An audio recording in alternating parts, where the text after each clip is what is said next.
واعبدوا الله ولا تشركوا به شيئا وبالوالدين إحسانا وبذي القربى واليتامى والمساكين والجار ذي القربى والجار الجنب والصاحب بالجنب وابن السبيل وما ملكت أيمانكم إن الله لا يحب من كان مختالا فخورا الذين يبخلون ويأمرون الناس بالبخل ويكتمون ما آتاهم الله من فضله وأعتدنا للكافرين عذابا مهينا۔ تمام قسم کی تعریفات وحدہ لا شریک خالق کائنات مالک ارض و سما کے لیے ہے، اور لاکھوں کروڑوں اربوں کربوں بے شمار لا تعداد درود و سلام ہو اس ہستی اقدس و مقدس پر جن کا نامی اسم گرامی محمد اکرم صلی اللہ علیہ وعلی آلہ واصحابہ وبارک وسلم ہے۔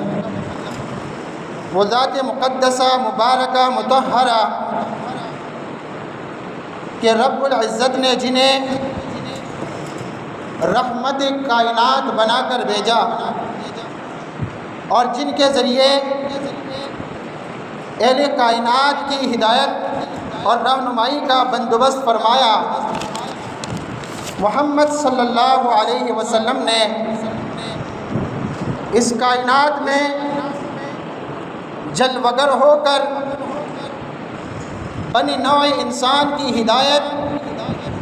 اور رہنمائی کے لیے اللہ سبحانہ و تعالیٰ کے کلام پاک کی روشنی میں انہیں اپنے عمل قرآنی تعلیمات کے ذریعے ہدایت کی راہ پر گامزن کیا، اور انہیں دنیا میں جینے کا، دنیا میں رہنے کا، دنیا میں بسنے کا ڈھنگ اور طریقہ بتلایا۔ امام کائنات فخر موجودات رحمت للعالمین صلی اللہ علیہ وسلم کی تعلیمات اس لحاظ سے دنیا میں ممتاز اور خصوصیت کی حامل ہے کہ ان تعلیمات میں آپ صلی اللہ علیہ وسلم نے دنیا والوں کو صرف اللہ سبحانہ و تعالیٰ سے، اپنے رازق سے، اپنے خالق سے، اپنے معبود برحق سے آگاہی ہی نہیں بخشے، بلکہ انہیں اپنے والدین سے، اپنے قریبیوں سے،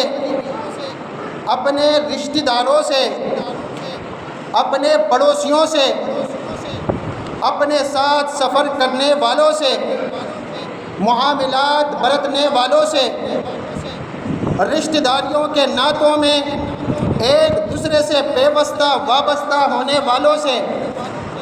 اور دنیا کے عام انسانوں سے، اپنے ہم مذہبوں سے، غیر مذہب کے لوگوں سے، اپنے محلے والوں سے، اپنی بستی کے لوگوں سے، اپنے ملک کے لوگوں سے، اور ملک سے باہر بسنے والے لوگوں کے ساتھ رہنے سہنے کا ڈھنگ اور اس کے طور طریقوں سے بھی آگاہ فرمایا۔ ذی وقار سامعین اکرام، رب ذوالجلال نے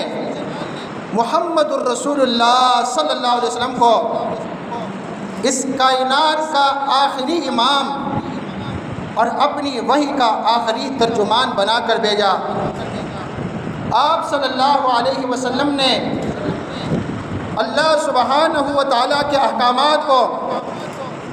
جس طریقے پر آپ پر نازل ہوئے انتہائی امانت اور دیانت کے ساتھ مخلوقات تک پہنچایا، اور انہیں اپنے رب کی بارگاہ میں جھکنے، بندگی بجا لانے اور اس کی بارگاہ میں فریاد کرنے، اس سے اپنی حاجات طلب کرنے، اس سے اپنی بے چینیوں کو رفع کرنے، اس سے اپنی پریشانیوں کو دور کرنے کے طریقوں سے آگاہ کیا۔ اور ساتھ ہی ساتھ زندگی کا ماحصل صرف اس بات کو قرار نہ دیا کہ انسان اپنے آپ کو اپنے رب کو کیسے راضی کرے، اس کی بندگی اور عبادت کس طریقے پر بجا لائے، بلکہ محمد الرسول اللہ صلی اللہ علیہ وسلم نے انسانوں کو انسانوں کے ساتھ رہنے سہنے کا ڈھنگ بھی بتلایا اور انہیں ایک مکمل ضابطے کا پابند کیا کہ وہ دنیا میں بستے ہوئے دنیا میں موجود دوسرے لوگوں کے ساتھ کس قسم کا روش اور کس قسم کا طور طریقہ اختیار کریں۔ اس لیے کہ دنیا میں بسنے والے لوگ یا تو ان کے ہم عقیدہ ہوں گے یا ان کے عقیدے کے مخالف، اور دنیا میں جو لوگ بستے ہیں یا ان کے رشتہ دار ہوں گے یا ان کی برادری کے ان کے تعلقات والے یا غیر متعلق غیر وابستہ اور غیر رشتہ دار لوگ، ایسے تمام لوگ جو رشتہ دار ہیں ان کا رشتہ قریب کا ہوگا یا دور کا،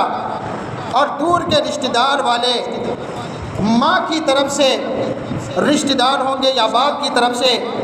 یا پھر ان رشتہ داروں کا تعلق اولاد کے ساتھ ہوگا، بیٹیوں کے ساتھ یا بیٹوں کے رشتوں کے ساتھ۔ اس طریقے سے رشتہ داروں کی ایک مکمل فہرست انسانوں کے سامنے تیار ہو جاتی ہے۔ جب وہ اپنے گرد و پیش پر نگاہ ڈالتا ہے اور پھر دنیا میں بسنے والے اس کے ہمسائے ہوں گے یا ہمسایوں کے ہمسائے ہوں گے، اور ذی وقار سامعین کرام، دنیا میں رہنے والے انسان ایک دوسرے کے ساتھ کسی صورت میں بھی کاروباری طور پر ملازمت کے لحاظ سے، زراعت کے لحاظ سے، لین دین کے لحاظ سے، سفر کی وجہ سے آشنا ہوں گے یا ناشنا۔ اللہ رب العزت نے ان تمام تعلقات اور انسانوں کے بارے میں محمد الرسول اللہ صلی اللہ علیہ وسلم کے ذریعے سے اپنے محبوب کی امت کو ایک ضابطے اور دستور کا پابند کیا کہ تم نے دنیا میں زندگی گزارتے ہوئے ان تمام رشتوں سے کس قسم کا تعلق رکھنے ہیں اور کس طرح ان کے حقوق کی ادائیگی کرنی ہے۔ پیارے بھائیوں، اللہ رب العالمین نے ہم پر حقوق اللہ بھی لازم کیے ہیں اور حقوق العباد، بندوں کے حقوق بھی۔ تو جتنے لوگوں کا ذکر ہوا، رشتہ دار، غیر رشتہ دار، پڑوسی، اور اسی طرح پڑوسی کے پڑوسی، ملک والے، اس طرح محلے والے، تو تمام لوگوں کے ساتھ رہنے سہنے کا طریقہ ہمیں ہمارے دین اسلام نے بتلایا ہے۔ دنیا میں بسنے والے لوگوں کے ساتھ تمہاری روش کیا ہونی چاہیے، چاہے وہ تمہارے آشنا ہو چاہے وہ تمہارے آشنا نہ ہو، اس لیے کہ دین اسلام، پیارے بھائیوں، یہ ہمارا دین اسلام صرف مسجد کا مذہب نہیں ہے، یہ ہمارا دین صرف مسجد کا مذہب نہیں ہے، اور ہمارے دین میں صرف حقوق اللہ نہیں ہے بلکہ حقوق اللہ کے ساتھ ساتھ حقوق العباد بھی ہیں۔ ایسا نہیں ہے کہ جو شخص مسجد میں آ گیا، اللہ کے سامنے اپنا ماتھا ٹیک لیا،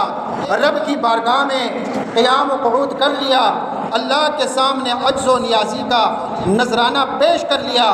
اس کی بخشش ہو گئی، پھر اس سے کوئی بعض پرس دیگر معاملات کے بارے میں، حقوق العباد کے بارے میں، اپنے بھائیوں کے بارے میں، بہنوں کے بارے میں، والدین کے بارے میں، رشتہ داروں کے بارے میں، پڑوسیوں کے بارے میں، ہم وطن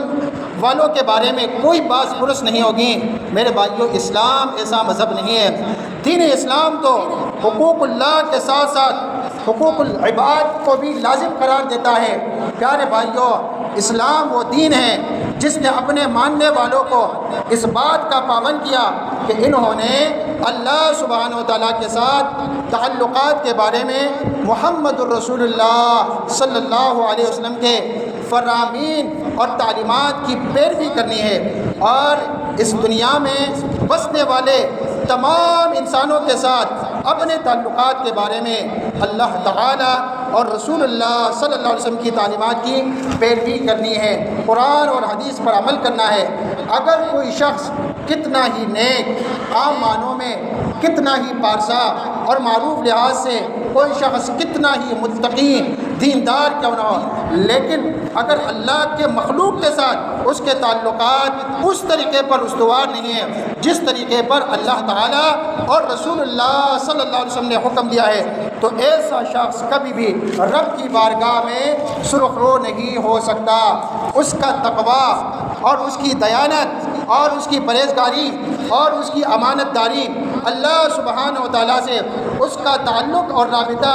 رب سے اس کا ڈر، بارگاہ خداوندی میں اس کا خشوع اور خضوع، یہ کبھی بھی اس کی نجات کا باعث اور سبب نہیں بن سکتا۔ اللہ رب العزت نے محمد الرسول اللہ صلی اللہ علیہ وسلم کو ایسا دین عطا کر کے بھیجا، اللہ سبحانہ و تعالیٰ نے محمد رسول اللہ صلی اللہ علیہ وسلم کو ایسا دین عطا کر کے بھیجا جو دین اور دنیا کے تمام معاملات کے بارے میں انسانوں کی رہنمائی کرتا ہے، اور صرف رہنمائی ہی نہیں کرتا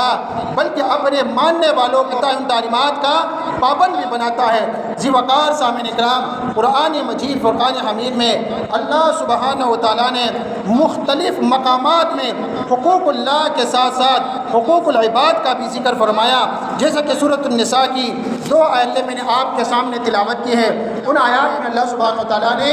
اپنے حقوق کے ساتھ ساتھ حقوق العباد کا بھی ذکر فرمایا کہ اے بندے، اے مسلمان، ایک طرف تو آپ پر اللہ سبحانہ و تعالیٰ کے حقوق ہے، ٹھیک ہے آپ نمازیں بھی پڑھیں گے، ٹھیک ہے آپ روزے بھی رکھیں گے، ٹھیک ہے آپ قیام اللیل کا اہتمام بھی کریں گے، اور اسی طرح صدقات اور خیرات بھی آپ دیں گے، لیکن اس کے ساتھ ساتھ دنیا میں رہنے والے انسانوں کے ساتھ آپ کا تعلق کیسا ہونا چاہیے؟ ویسا ہونا چاہیے جس طرح قرآن و حدیث میں آپ کے لیے تعلیمات موجود ہے، جس طرح محمد رسول اللہ صلی اللہ علیہ وسلم نے اور آپ کے صحابہ کرام رضوان اللہ علیہم اجمعین نے عمل کر کے آپ کی رہنمائی کی ہے، تو اس طرح دیگر انسانوں کے ساتھ آپ کے اخلاق بہترین ہونے چاہیے۔ اور پھر حقوق اللہ کے بعد جو حقوق العباد کا نمبر آتا ہے، تو حقوق العباد میں سب سے پہلے نمبر پر کون ہے میرے بھائیوں؟ سب سے پہلے نمبر پر کہ آپ کے ماں باپ ہیں۔ فرمایا وَاعْبُدُوا اللَّهَ وَلَا تُشْرِكُوا بِهِ شَيْئًا، اے لوگو اللہ کی عبادت کرو اور اللہ کے ساتھ کسی کو شریک نہ ٹھہراؤ۔ اللہ کی عبادت کرنا یہ اللہ کا حق ہے آپ پر، اور اسی طرح شرک سے بچنا کہ آپ کسی بھی چیز کو اللہ کا شریک نہیں ٹھہراتے، یہ اللہ کا حق ہے۔ اس کے بعد پھر آپ سے کیا کرنا ہے؟ فرمایا وَبِالْوَالِدَيْنِ إِحْسَانًا، اور والدین کے ساتھ، ماں باپ کے ساتھ آپ نے حسن سلوک کرنا ہے، اچھا سلوک رکھنا ہے، ان کے حقوق کا خیال رکھنا ہے، ان کی خدمت کرنی ہے۔ اگر کوئی شخص کتنا ہی پارسا ہے، نیک ہے، متقی ہے، پرہیزگار ہے، نمازوں کا پابند ہے، لیکن اگر وہ ماں باپ کا نافرمان ہے تو ماں باپ کی نافرمانی کی وجہ سے وہ جنت سے محروم ہو جاتا ہے، تو کتنی بدبختی کی بات ہے۔ ایک شخص حرام سے بچتا ہے، ایک شخص جو ہے وہ اللہ کے حقوق کا خیال رکھتا ہے، لیکن والدین کی نافرمانی کر کے اور ان کی بات نہ مان کر اور ان کو غصہ دلا کر اور ان کا نافرمان بیٹا بن کر کے وہ اپنی آخرت تباہ کر دیتا ہے۔ اللہ تعالیٰ نے اپنے حقوق کے بعد جن کے حقوق کا متصل ذکر کیا ہے وہ ماں باپ ہے، والدین ہے۔ وَبِالْوَالِدَيْنِ إِحْسَانًا، اور والدین کے ساتھ حسن سلوک کرو، اور فرمایا وَبِذِي الْقُرْبَىٰ، اور قرابت داروں کے ساتھ، رشتہ داروں کے ساتھ۔ آپ کے رشتہ دار ہیں باپ کی طرف سے، ماں کی طرف سے، یا رشتہ دار ہیں اولاد کی طرف سے، اولاد کے رشتے ہوئے ہیں، تو ان تمام رشتہ داروں کے حقوق کا آپ نے خیال رکھنا ہے، ان کے ساتھ حسنی سلوک سے پیش آنا ہے، ان کے ساتھ اچھے اخلاق سے پیش آنا ہے۔ والیتامیٰ، اور یتیموں کے ساتھ، والمساکین، اور مسکینوں کے ساتھ، اور فرمایا والجار ذی القربیٰ، اور رشتہ دار ہمسائیوں کے ساتھ۔ پہلے جو ہمسائے ہوتے تھے عام طور پر وہ رشتہ دار ہی ہوتے تھے، کیونکہ چھوٹے چھوٹے گاؤں دیہات ہوتے تھے تو اس میں سارے رشتہ دار تو ہمسائے بھی ہیں، رشتہ دار بھی ہیں، لیکن آپ شہروں میں آ جاتے تو شہروں میں لازمی نہیں ہے کہ آپ کا جو ہمسائے ہے وہ آپ کا رشتہ دار ہو سکتا ہے کہ آپ کی قوم کا ہی نہ ہو، دوسری قوم برادری کا ہو، دوسری زبان بولنے والا ہو، تو اللہ سبحانہ و تعالیٰ نے فرمایا کہ آپ کا ہمسایہ، آپ کا رشتہ دار، چاہے آپ کا رشتہ دار ہے یا آپ کا رشتہ دار نہیں، آپ کی جو ہے قوم سے تعلق رکھنے والا ہے یا قوم سے تعلق رکھنے والا نہیں ہے، اجنبی ہے، ان کے بھی آپ نے حقوق کا خیال رکھنا ہے، ان کے ساتھ بھی حسنی سلوک رکھنا ہے۔ اور فرمایا والصاحب بالجنب، اور ہم نشین ساتھی کے ساتھ، پہلو والے ساتھی کے ساتھ، اس سے مراد وہ ہے کہ سفر میں کوئی شریک ہوا یا اسی طرح گاڑی میں آپ کے ساتھ کوئی شخص آپ کے سیٹ کے ساتھ دوسرے سیٹ پر بیٹھا شخص ہے تو اس کے ساتھ بھی آپ نے گفتگو میں نرمی کا اور اس کے ساتھ حسن سلوک کا خیال آپ نے رکھنا ہے۔ اور فرمایا وابن السبیل، اور مسافروں کا بھی آپ نے خیال رکھنا ہے۔ وما ملکت ایمانکم، اور جن کے مالک ہیں آپ کے دائیں ہاتھ، مطلب یہ ہے کہ جو آپ کے ہاتھ کے ماتحت ہے، لونڈی غلاموں کے ساتھ بھی آپ نے اچھا سلوک رکھنا ہے، مزدوروں کے ساتھ، نوکروں کے ساتھ آپ نے بہترین سلوک کے ساتھ پیش آنا ہے۔ تو اللہ سبحانہ و تعالیٰ نے جو دین نازل فرمایا اس دین میں صرف حقوق اللہ کی بات نہیں ہے، اس میں حقوق اللہ کے ساتھ ساتھ حقوق العباد کا بھی تذکرہ ہے، اور اس انداز سے ہے کہ ان کا خیال رکھنا، ان پر عمل کرنا لازمی اور فرض ہے۔ ایک شخص حقوق اللہ کی پابندی کرتا ہے لیکن حقوق العباد میں کوتاہی برتتا ہے تو ایسے شخص کے لیے کوئی کامیابی نہیں ہے۔ اللہ سبحانہ و تعالیٰ نے فرمایا ہے کہ جو تمہارے ہاتھ کے ماتحت ہے، لونڈی غلام ہے، نوکر چاکر ہے، ان کے ساتھ بھی آپ نے حسن سلوک سے پیش آنا ہے۔ اور فرمایا ان اللہ لا يحب من کان مختالا فخورا، بے شک اللہ رب العالمین پسند نہیں کرتا اس شخص کو جو متکبر ہے اور فخر کرنے والا ہے، غرور کرنے والا ہے۔ مطلب یہ ہے کہ حقوق اللہ کی ادائیگی کون کرے گا، حقوق العباد کی ادائیگی کون کرے گا؟ یہ وہ شخص کرے گا جس کے دل میں تکبر نہ ہو، جس کے دل میں بڑائی نہ ہو، جس کے دل میں فخر اور غرور نہ ہو، جس کے دل میں عاجزی ہو۔ تو اس لیے اس آیت مبارکہ میں سورۃ النساء کی آیت نمبر 36 ہے، اس میں اللہ سبحانہ و تعالیٰ نے حقوق اللہ کا ذکر کیا اور پھر حقوق العباد کا ذکر کیا، اور حقوق العباد کے بعد فرمایا کہ جس کے دل میں تکبر ہو، فخر اور غرور ہو، وہ شخص اللہ کو پسند نہیں ہے۔ مطلب یہ ہے کہ بھائی کے ساتھ نرمی کون کرے گا؟ جس کے دل میں نرمی ہو، عاجزی ہو۔ اگر تکبر ہے تو وہ شخص حقوق العباد کا خیال نہیں رکھ سکتا۔ اسی طرح جس کے دل میں تکبر ہے، جو تکبر کرنے والے بخیل اور کنجوس ہوتے ہیں، اس لیے فرمایا الذین یبخلون، یہ وہ لوگ ہیں جو کنجوسی سے کام لیتے ہیں۔ ارے بھائی تکبر ہے نا، کس چیز پر تکبر ہے؟ مال دولت پر ہے، روپیہ پیسہ پر ہے۔ تو اگر وہ روپیہ پیسہ خرچ کرے گا تو وہ یہ سوچے گا جو مجھے بڑائی حاصل ہے، جو تکبر کرتا ہوں تو اس پیسے کی وجہ سے کرتا ہوں اور ان مادی اسباب کی وجہ سے کرتا ہوں۔ اگر یہ میں نے وقف کر دیا اور یہ میں نے خرچ کر دیا اور یہ میرے پاس نہ بچے تو پھر میں تکبر کیسا کروں گا؟ تو متکبر شخص بخیل اور کنجوس ہوتا ہے۔ تو اسی لیے اللہ رب العالمین نے یہاں پہ تکبر کا ذکر کر کے پھر فرمایا کہ یہ وہ لوگ ہیں تکبر کرنے والے جو بخیل اور کنجوس ہے۔ وَيَأْمُرُونَ النَّاسَ بِالْبُخْلِ، اور صرف یہ نہیں کہ خود ہی بخیل ہے، بخیل تو ہے ہی، دوسرے لوگوں کو بھی اس کا حکم دیتے ہیں۔ ارے بھائی یہ پلاٹ پر مسئلہ ہے، یہ فلاں جو ہے دنیاوی معاملات پر یہ مسئلہ ہے، یہ جھگڑا ہے، آپ نے یہاں سے ہٹنا نہیں ہے اور آپ نے کسی چیز کو آپ نے معاف نہیں کر دینا ہے۔ اگر معاف کر دیا تو جھگڑا ختم ہو گیا اور یہ چیز آپ کے ہاتھ سے نکل جائے گی۔ تو اس لیے دوسرے لوگوں کو بھی اکساتے ہیں کیونکہ خود بخیل ہے، خود متکبر ہے، تکبر میں مبتلا ہے، سمجھتے ہیں کہ بس یہ دنیا کی وجہ سے ہمیں بڑائی حاصل ہے، حالانکہ دنیا تو فانی ہے، فانی ہے۔ فرمایا الذین یبخلون ویأمرون الناس بالبخل ویکتمون ما آتاہم اللہ من فضل، اور جو اللہ رب العالمین نے اپنے فضل سے انہیں دے رکھا ہے وہ چھپا کے رکھ دے، کیونکہ اگر وہ ظاہر کریں گے لوگ کہیں گے کہ بھائی یہ مدرسہ ہے، یہ مسجد ہے، اس میں آگ لگا لے، یہ صدقہ و خیرات ہے، اسی طرح آپ کے فلاں رشتہ دار بہت غریب ہے، آپ کے فلاں بھائی ہیں، اس کو جو ہے اس چیز کی بہت زیادہ ضرورت ہے، وہ لوگ مطالبہ کریں گے، اس لیے وہ اپنے روپیہ پیسے وغیرہ چھپا چھپا کر رکھتے ہیں۔ فرمایا کہ ایسے متکبر جو حقوق اللہ کی ادائیگی نہیں کرتے، جو حقوق العباد کا خیال نہیں رکھتے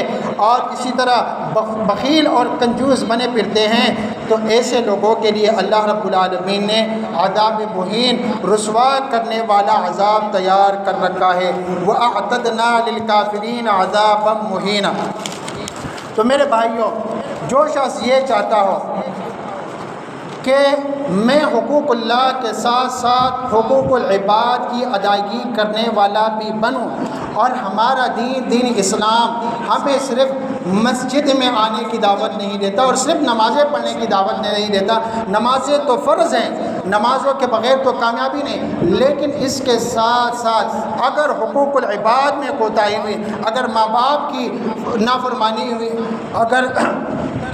رشتہ داروں کے حقوق کا خیال نہیں رکھا گیا، اگر دل میں تکبر پایا گیا، اور اگر اسی طرح اللہ کے دیے ہوئے مال پر آپ کنجوس بن بیٹھے، تو یہ جو وبا ہے اور جو اس کی سزا ہے اور جو عذاب ہے اس کا، اس سے آپ بچ نہیں سکتے۔ تو جو شخص یہ کہے کہ کوئی ایسا نسخہ ہو کہ میں ان چیزوں سے بچوں، میرا دل صاف ہو جائے تکبر سے، فخر سے، غرور سے، اور اسی طرح حقوق اللہ کے ساتھ ساتھ حقوق العباد کا جو ہے خیال رکھنے والا میں بن جاؤں، لوگوں کے ساتھ اچھے اخلاق سے پیش آنے والا میں بن جاؤں، اور اسی طرح میں اللہ کی ناشکری سے بچ جاؤں اور اللہ کا شکر گزار بندہ بن جاؤں۔ تو ایسے لوگوں کو کیا کرنا چاہیے میرے بھائیوں؟ ایسے لوگوں کو یہ کرنا چاہیے، رسول اللہ صلی اللہ علیہ وسلم نے نسخہ بتا دیا ہے، اور وہ نسخہ کیا بتایا؟ فرمایا انظروا الی من اسفل منکم، جو تم سے نیچے ہیں درجے میں، یعنی دنیاوی اعتبار سے، ان لوگوں کی طرف دیکھا کرو۔ تو جو تمہارے پاس نعمتیں ہیں، ان نعمتوں پر تم اللہ کا شکر ادا کرو گے، اور اسی طرح ان نعمتوں پر آپ تکبر میں مبتلا ہونے سے، فخر اور غرور میں مبتلا ہونے سے بچ جاؤ گے۔ تو فرمائے انظروا الی من اسفل منکم، جو دنیاوی اعتبار سے درجے میں تم سے نیچے ہیں انہیں دیکھا کرو۔ ایک شخص سے پیدل جا رہا ہے، اس کے دل میں یہ بات آ رہی ہے تو میرے پاس گاڑی نہیں ہے، سواری نہیں، تو وہ اس شخص کو دیکھے جو اپنے ٹانگوں سے پاؤں سے معذور ہے، تو یہ کہے گا کہ ٹھیک ہے میرے پاس سواری نہیں، لیکن میں تو صحیح سالم ہوں، ہاتھ پاؤں میرے درست ہے، سالم ہے، تو اس پر اللہ رب العالمین کا شکر ادا کرے گا۔ ایک شخص سائیکل سے جا رہا ہے، اس کے دل میں یہ بات آ سکتی ہے کہ لوگ کہاں کہاں تک پہنچ گئے اور میں اب بھی سائیکل چل رہا، تو وہ اس شخص کو دیکھے جو پیدل چل رہا ہے، تو یہ اس کے دل میں بات آئے گی کہ ٹھیک ہے میرے پاس سائیکل ہے، لیکن اللہ کے ایسے بندے بھی ہیں جو پیدل چل رہے ہیں۔ اسی طرح وہ اللہ کی اس دی ہوئی نعمت پر اللہ کا شکر ادا کرے گا۔ موٹر سائیکل والے سائیکل والے کو دیکھے، اس طرح بڑی گاڑی والے وہ چھوٹی گاڑیوں والوں کو دیکھ کے تو اس کے دل میں یہ بات نہیں آئے گی کہ دنیا کہاں سے کہاں پہنچی۔ اس کے بعد جو نعمتیں اس پر اللہ کا شکر ادا کرے گا تو اس نعمت میں اضافہ ہوگا۔ جو شکر ہے، شکر یہ کیا ہے؟ یہ نعمتوں کا محافظ بھی ہے اور یہ نعمتوں کا جالب بھی۔ محافظ کا مطلب یہ ہے کہ آپ نعمتوں کی حفاظت چاہتے ہو کہ آپ کے پاس یہ نعمتیں ہیں، اس کی حفاظت ہو جائے، اس پر اللہ کا شکر ادا کریں۔ اور اسی طرح جالب ہے، آپ نعمتوں میں اضافہ چاہتے ہو، بے شمار نعمتیں۔ ایک شخص جا رہا تھا اور بھیک مانگ رہا تھا، کسی نے کہا اللہ کے بندے کروڑوں اربوں کے مالک ہو پھر بھی بھیک مانگ رہے ہو، جوان ہو یہ، تو اس نے کہا اللہ کے بندے میرے پاس تو روپیہ پیسہ بھی نہیں ہے، بھیک مانگ رہا ہوں اور آپ کہہ رہے ہو کہ کروڑوں کے مالک ہو۔ تو اس نے کہا اچھا ٹھیک ہے، اللہ نے آپ کو 2 آنکھیں دی ہیں، ایک آنکھ مجھے 20 لاکھ کا دے دو گے؟ اس نے کہا اللہ یہ کیا کہہ رہے ہو؟ اچھا یہ 2 آنکھیں اب مجھے 40 لاکھ کے دے دیں گے؟ کہا نہیں ہو سکتا، اللہ نے آپ کو ہاتھ پاؤں دیے ہیں، یہ اتنے لاکھ میں دے سکتے ہو؟ اس نے کہا نہیں۔ اللہ نے آپ کو گردے سے ہی سلامت دیے ہیں، آپ اتنے لاکھ میں بیچ سکتے ہو؟ اس نے کہا نہیں۔ آپ کروڑوں کے تو آپ مالک ہو